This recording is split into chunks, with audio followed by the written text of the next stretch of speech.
everybody, and welcome to another episode of Leverage by the Bob Africa. My name is Olumide Onakoya, and today we will be talking about saving and investments, particularly as we know the situation of the Nigerian economy. More people are looking for ways to keep their income preserved. And today with us on this video, we have Oluwatomi Solanke, who is the founder and CEO of TROVE Finance. It's great to have you here, Oluwatomi. Same, great to be here. Good to be here. All right. So before we start off, I know that you're a one-time founder before TROVE Finance. Can you just tell us a bit about that? More like a couple more than one time. Yeah. So, it's been pretty interesting. It's been a huge, learning curve for me. And why I say huge learning curve is like you get to experience different things as you go through different paths, try different types of businesses. I did a couple of things that were not tech type businesses. I did more traditional businesses. One of the funniest things I probably did was at some point I sold. Okay, let me just try to make the conversation a little more interesting. At some point I tried to sell insurance for some company then when multi-level marketing years ago. Tried to sell insurance. I'd tried to sell a rechargeable TV in 2010-ish. Oh, that's a while. Rechargeable TVs. Plus, quite a number of things that were tech and not tech focused. But it's been really interesting. It's built a lot of resilience for me. It's taught me a lot more about life. And all of these things have come with their own challenges too as well. But I think all of these experiences has made me a better entrepreneur. It's made me a better human being. And I guess every day we live, we learn. Okay, so it's safe to say that those experiences then shaped who you are into today. And that's probably one of the things that informed your decision to start TROVE in 2018. So what exactly made you make the decision to go into, say, I want to go into fintech and financial services, particularly in Nigeria? What informed that idea and decision from you? Okay, so let me backtrack a bit. So let me start with what made me interested in tech. Started a business in 2014. And then I swore by my life. I said, oh, this is the business that's going to make me in the word of Nigerians, blue. Oh, you took it out of my mouth, right? I remember then we had one of the most famous celebrities on the continent. I think then he had I think now it probably still has probably 10 million followers or something. And then had a couple of people infuse cash. Then all this tech thing wasn't it wasn't as cool as it is now. It wasn't as profound, right? In it was 2014 then. I think 2014. It wasn't as profound, as cool as it is now. But it taught me a very important lesson and a very interesting lesson, and that was just pretty much, I was surprised that, so people are able to fund an idea that you conceptualize in your mind and you, to an extent, bring to reality or to fruition, right? And that is where the interest in tech, spiked for me. Not just because of the concept of venture capital, angel investing, and how much different it is from a traditional business, but just how you could build something in record time, right? Just have this app, have this website, and then translate your ideas into reality. And so that's what really piqued my interest. For the trading part of things, or interest in tech, for the trading part of things, or the savings investment part of things. Funny story, I used to trade in my second year in uni. I went to Unilag, and then I used to trade Forex and binary options then. And so what used to happen then was everybody wants to be the cool kid in Unilag, everybody wants to get money. And so I learned this thing to a fair extent. This young chap was making some extra money then, 10k, 20k was a big deal. That's and so a couple of my friends would come to me and say guy, can you help me trade too as well? So people aggregated capital, give me capital 200k then. I went to go and place a bad trade, lost all the money. And then everybody started chasing me around campus. Had to borrow money up and down to give everybody their money back. But those early lessons got me really entrenched in the financial space. And it just became a really fascinating, interesting thing to me. I also was like a very curious guy. So I used to read like a lot of like business books. Then like Rich Dad, Poor Dad, like all this, 7 laws of power. Is it 7 laws? 48 laws of 48 power. laws of power. Like all this random things, like the Donald Trump and Kiyosaki book. I used to read all these things. So I was just very curious about money.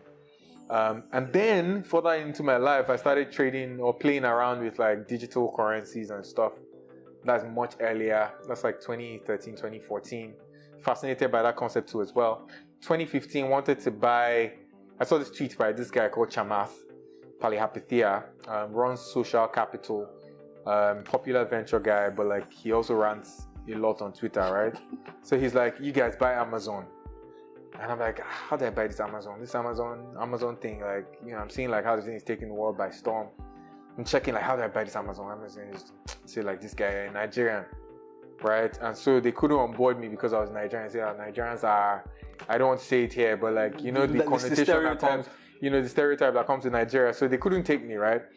Another thing was the only people that decided to take the risk, there was nobody in like the whole of Africa that was allowing people like invest, micro-investing, like foreign stock, right? So there was even nobody to reach out to that looked like me. That's already a big problem.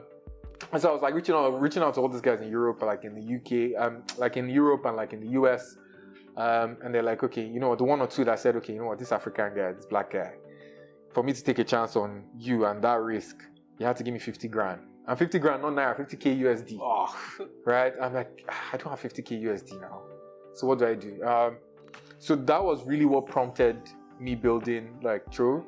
Coincidentally, one of my co-founders too as well then was in the US, and his mom wanted to invest in FGM bonds. Then it was like 20% yield or something. It was crazy. And they were getting like 2% in the US or 3% then or something. I was like, I don't even think it was up to 2%. And so he reached out to me, said, can you do this thing? I said, back at you. There's no way of going about this thing. For all of you that are thinking like you're staying in the US, you want to invest there, I can't invest there. So that's what really piqued my interest. A couple of friends, looked at Nairaland too as well, looked at Quora, looked at like all these forums, like trying to get a solution to my problems and seeing like, okay, there was no solution to my problems. Had to figure out how to build it because, it was an idea that was in my head. It was a problem that I was facing in my life. But at the same time, I saw like the ability to, solve a larger problem. But at the same time, to put some scale, or there was a way of making it scalable. Yeah. And that's really the story of Trove in, I don't know, whether 3 minutes or 4 minutes. So you said two things that really piqued my interest. The first was how just learning about venture capital and people's businesses being funded off an app that they have or a website or things like that. Now today we see people being funded just based off the idea and a pitch deck that they have, and then you hear somebody has raised like 100,000 or 1 million pre-seed. They don't have a product yet or anything, and I find that fascinating. So that was the first thing you said that really piqued my interest. And the second thing was your co-founder. So how did you then? Because everybody says that when you're starting a tech business, you need someone that is business oriented, and someone that has the tech skills, someone that is going to build the product. So how your co-founders, how did you decide that these are the people I want to embark on this journey with? Yeah, and people might attack me for this, but like I don't share. I think you need someone that is more. If I want to tilt more towards one side, I would say more towards like the business side of things. Tech is important, but I'd say like I was more focused around like, okay, how can we distribute? Coincidentally, I had like people around me that were very good at tech, but ultimately, I think co-founding a company is like marriage. Fair enough. There are lots of disputes that people hear. There are lots of disputes that don't even make it to like the media. About like, oh, we started a company together, our vision about the company, like for the company was not aligned, our personal nuances, and then we began to clash and all these things. So like, I think it's more like I think of it as a marriage. And so it was very important that, started a business with like longtime friends, that had known each other for like, 10 plus years. But even at that, it still comes with its own challenges, right? But yeah, I hope I answered. And if I missed anything, please just let me know. So you pointed out something important, that co-founding a business is like marriage. And then I guess the team you then build is probably then makes up the family, essentially. So how exactly have you then been able to build a family team at Trove that is then pushing the business to be as successful as it is today? Yeah, so it's a couple of things. I think from me, or from my perspective, like I said, the bedrock of any successful marriage or successful business is, 2, 3, 4, 20 co-founders, however you think is the good number, whatever you think is a good number for you. But people that have like a good friendship, right? Or like because I know how people glamorize like startups and like fine for like, I don't want to tell you like, probably like this last 1 year, I've thought about like, should we just sell this thing? Should we just give up on this thing? Like, it's extremely difficult. Like, starting a company is a very lonely journey. That's one. And two, it's very extremely difficult. But people just see like, oh, he raised X amount. Oh, you just raised millions. So they should be good. Yeah, so like you really need to have, like I said, it's like a marriage. You really need to have a very good friendship. That's the first thing. I think the second thing is you guys have to share, you have to have like shared vision, right? About what the future looks like or what you're trying to do with the product. And when I say that, what I mean exactly is it's the role of the person that comes up with the idea, whoever that person is, whether the person is CEO or whatever. It's the role of the person to actually sell the vision, a compelling vision in such a way that people actually believe in what they're trying to do. They buy into what the person is. Like they genuinely believe that, this is my life's work and this thing is going to, change, the world that we live in, or like it's something that's bigger than you yourself, right? So ultimately, I think like it's two things. I think it's built on like shared vision around something that is really compelling. That's one. And two, it's also more around like friendship. So you guys have to have a very, very strong bond that keeps you guys together. Because like I said earlier, like it's not the easiest. You'll probably be more at peace with yourself. Like going to the office and coming back and collecting a salary every day. Like, you're almost like a parent. Like I say this thing like every time, like at the end of the month, you have 30 staff, you have 40 staff, you have 50, whatever the number is, right? I don't know how many we have, but like at some point we had like 40, like I don't know, like rough number, probably 40 something or 40, I don't know. So those people are your responsibility. Yeah, so they're like your children at the end of the day, because like at the end of the month, you have to pay their salary. And they're dependent on how and they're dependent on salaries. company. Like their life is tied around like the company staying afloat and paying them, and the company making profit. So it's a lot of responsibility, and it's very, challenging. And you guys really need to be able to hold each other and weather the storm together. And I think that bond you mentioned is very important, because there will inevitably be times where you're going at each other's necks because you just don't see eye to eye on a particular issue. But I think it's that bond that will then keep you together, that will then say, okay, now let's come back to the table and see how can we incorporate each other's perspective into this thing so that we can make a decision that will then move the business forward. So I think that bond that you mentioned is very important. So now on to Trove as a product itself. Yeah. Now, do you think Nigerians have a savings and investment culture, a proper one that brings a return on their investment? So I know Nigerians do a job. That doesn't necessarily give you interest or investment. Yeah. And why I ask is, there's this show I watch, it's called Atlanta. And one of the characters, his name is Ern. So you know Daniel Glover. Yeah. So I think in season 1, he says that poor people are too busy trying not to be poor before they can think of investing. So do you think that's something that plagues Nigerians, that as much as they would like to make extra, they would like their income to make money for them, they just can't, because they're just trying to survive. They're trying to get to the next payday so that they can just keep themselves afloat. Yeah. I think it's not just a Nigerian thing. It's like any economy where there is, what's the word? There's income inequality, like on a very, and not income inequality the way we think about it in like, you know, the UK or like in the US. Like, I mean, like in like certain places like Africa, where like there are places where like you see 99% of people, you know, earning 1% or earning 10% of, you know, all of the money that goes around in the economy, right? And I think like it's not just a Nigerian problem. There are lots of places that have that problem where people are just trying to survive or just, you know, get through the day.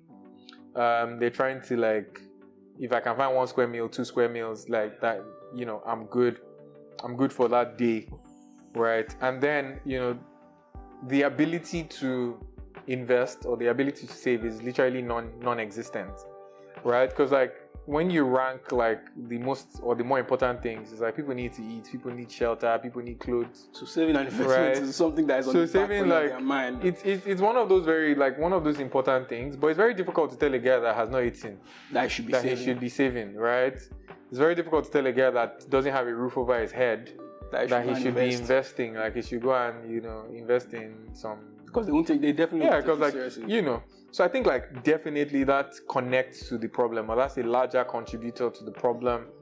And then like that also like, you know, spirals into like other things, which is like, you know, get rich quick schemes are normally prevalent in places where that, you know, there's like, you know, extreme poverty.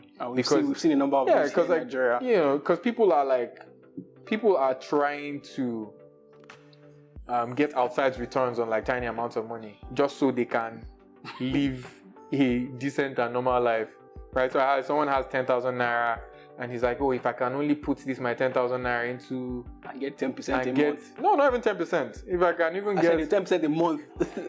there are people like nowadays, people are even doing 60%, 100% in 2 weeks. It's not even nowadays. Like those things there are lots of them that have come there. They've always been there. And that also, like, it's a huge contributor to that problem too as well. So, like I said, ultimately, I think I won't really blame it on the people themselves. It's just, you know, there are issues that are bigger than them, and you just have to take things one at a time. Okay, so now 2 things I would essentially like to ask. The first is in the first half of the year of 2022. The Nigerian stock market actually was one of the best performing in the world. It rose by about 21%. And then the S&P 500 and the FTSE 100, they dipped by about 18% for the S&P 500 and about 2% for the FTSE 100. Now, do you think that's an indicator that Nigerians should have more confidence in Nigerian stocks? Because I can guarantee you, if you ask your parents, at some point, they would have bought stocks in your name for you in a Nigerian bank or any Nigerian company. And that stock probably still pays you some dividend. Yeah. But if you then look at the share price when they bought it and the share price now, it's probably worse off. But do you think the performance of Nigerian stock markets in the first half of the year of 2022 should be an indicator that Nigerians should start looking more towards buying Nigerian stock as opposed to foreign stock? Because one of the first things you mentioned was that part of the reason that you started Trove is that you wanted to buy Amazon and you didn't have access to that, so you needed to find a way. So now you're providing people with access to, as much as you can buy foreign stock, you also have the option of buying local stock. So do you think the performance of the Nigerian stock exchange market should be an indicator that Nigerians should be looking to also purchase more of Nigerian stocks? Yeah, so I'll just backtrack just a bit. I think Africa is on the... And I know it's extremely difficult times, right? You see people migrating, people trying to run away. Like, it's extremely tough. And I'm not the authority on like what people should or should not do. But I think like Africa is like on the cusp of like, you know, great things. Nigeria is on the cusp of great things. But I think like it's also a long-term thing, right? Ultimately, performance is linked to like the economy, like, you know, they are macro like type things that, you know, connect to like how a market performs. or how stocks perform. The thing about a lot of all of these things too as well is like, it's easier to go from 0 to 10, right, than it is to like, once you get to that 10, right, you then begin to like make incremental, like, you know, like tiny increments, like tiny jumps, as opposed to like large ones, right? So there are lots of markets. The US market, like the European markets, for example, have been very consistent. They've been they built like a lot of like, you know, massive businesses like over the last you know, decade or so. Like they've had like extremely strong economies, and I think like there are lots of things that have been lacking in like Nigeria, West Africa, Africa in general. But I believe like, okay, like we're getting it right. Maybe not at the pace of like the other, the more like, advanced, you know, the more advanced countries, but we're getting it right. And I think like in due time, you see a lot more vibrant businesses, a lot more a more robust and vibrant economy.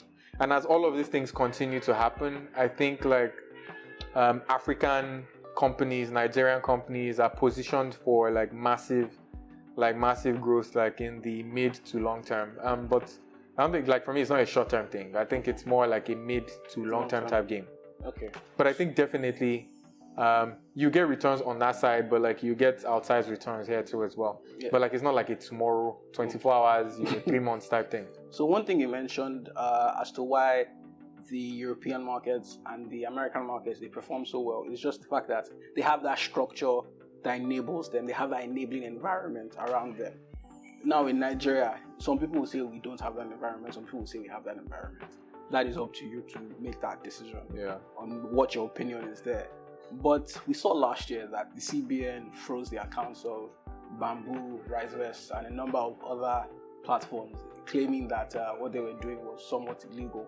I just want to ask, was Trove affected by, you were also affected. So how do you run your business on a day-to-day basis, knowing that CBN can just come one day with a new regulation and say that what you're doing is illegal, your bank accounts are frozen? Because I'm sure that that period last year must have been very tough for you, because I know that a lot of people were considering withdrawing their money from all these places, because as far as they're concerned, the money was not safe. If CBN is saying that they are going to freeze the account, people start thinking, that means my money is frozen there, I won't have access to my money, that kind of thing. So how do you deal with that ever-looming threat that you can just wake up one day and see that CBN has created some new regulation, and then you're now running from pillar to post? Well, how do you still satisfy your customers? Yeah.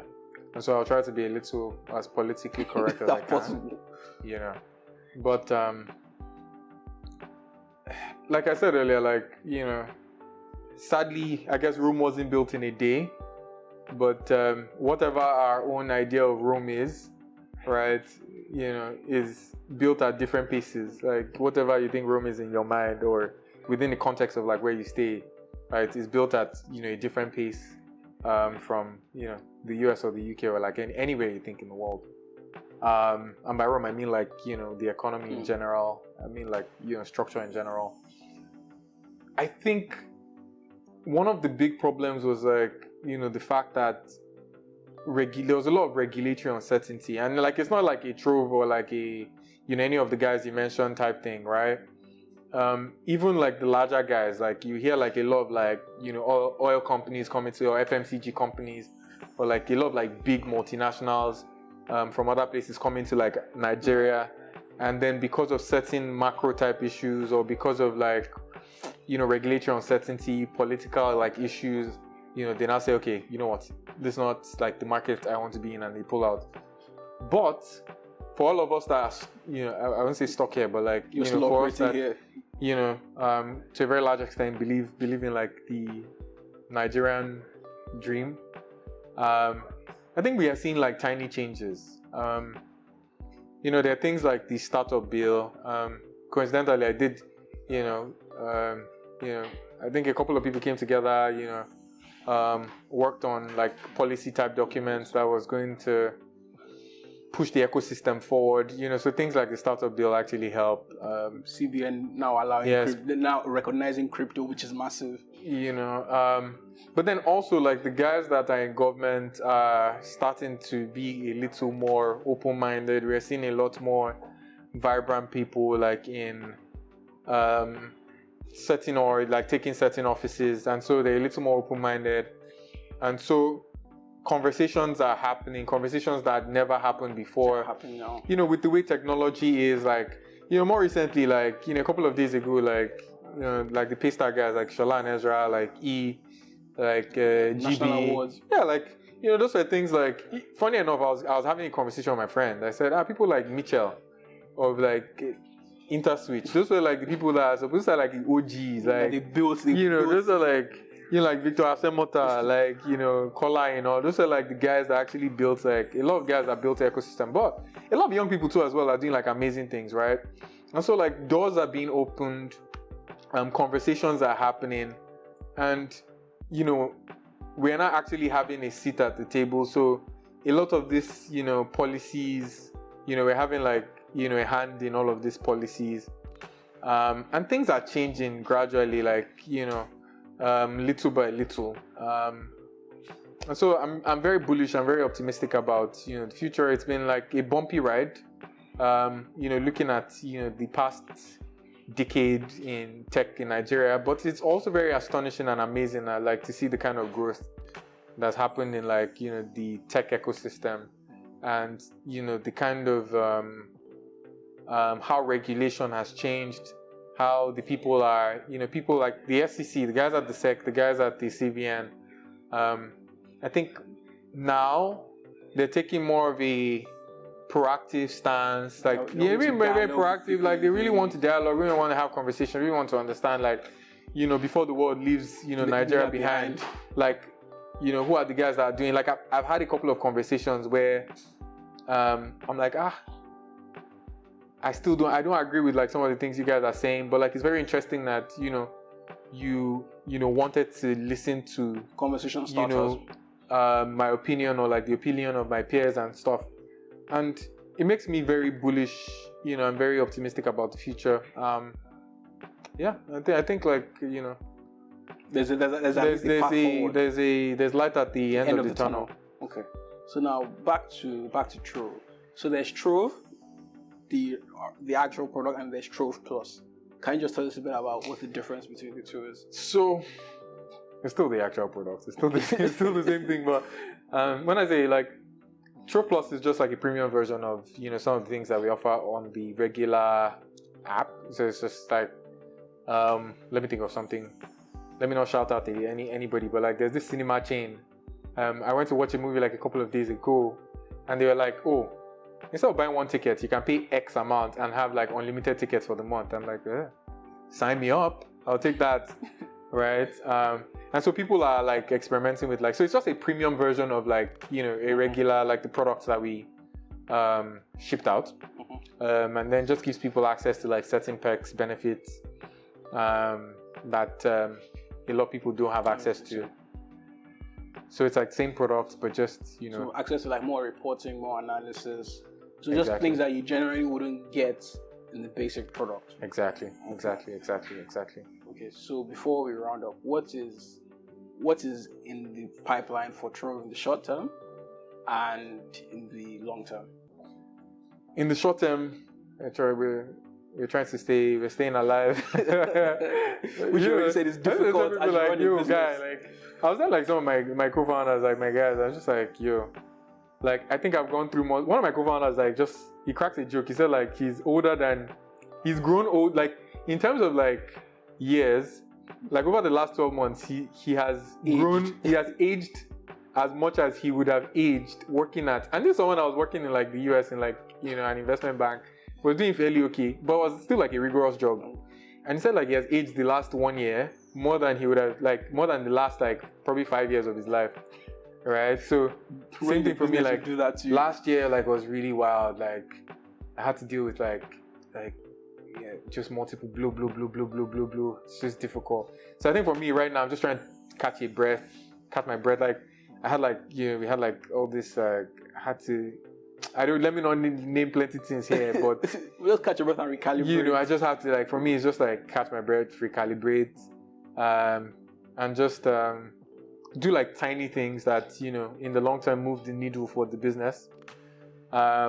So that's for me. That's like the short-term thing.